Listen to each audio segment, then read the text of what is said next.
আসসালামু আলাইকুম, স্বাগতম রুহানি উস্তাদ ইউটিউব চ্যানেলে। তো আজকে আমি আপনাদেরকে আদি কিতাব থেকে সূরা কুরাইশের ফজিলত সম্পর্কে বলতেছি। সূরা কুরাইশ ছোট্ট একটা সূরা, যা 30 পারাতে আছে। এই সূরাটার অনেক গুণাগুণ আছে।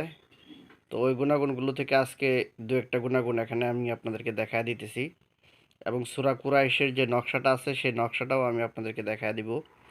তো দেখেন, সূরা কুরাইশের ফজিলত।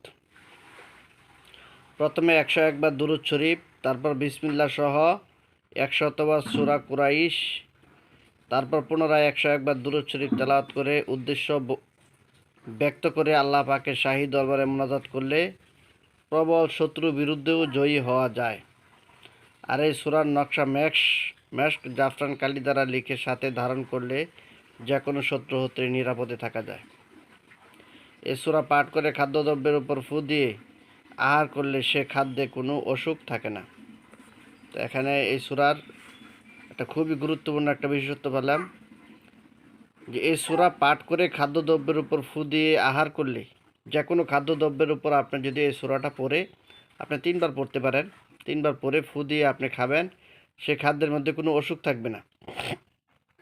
ঠিক ঠিক আছে। এমনকি ওই খাদ্যে বিষ মিশ্রিত থাকলেও সে বিষে কোনো ক্ষতি হয় না।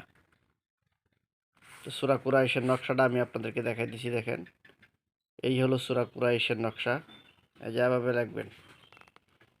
আমি আপনাদেরকে কাছ থেকে দেখাইতেছি। 1 2 3 4 5, এভাবে আপনারা 5টা দাগ দিবেন। 5টা দাগ দেওয়ার পরে 4টা ঘর বানাইবেন। 4টা ঘর বানানোর পরে ঘরের ভিতরে যে সংখ্যাগুলো আছে ওই সংখ্যাগুলো আপনারা এভাবেই লিখবেন। ঠিক আছে। এখানে যেভাবে লেখা আছে এভাবেই আপনারা লিখবেন।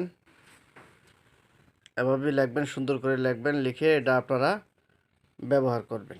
ঠিক আছে। এই যে এই বিষয়গুলো আরেকবার আমি আপনাদেরকে দেখা দিতেছি। 101 বার দুরূদ শরীফ, বিসমিল্লাহ সহ 100 বার সূরা কুরাইশ, তারপর পুনরায় 101 বার দুরূদ শরীফ তেলাওয়াত করে উদ্দেশ্য ব্যক্ত করে আল্লাহ পাকের শাহী দরবারে মোনাজাত করলে প্রবল শত্রুর বিরুদ্ধেও জয়ী হওয়া যায়।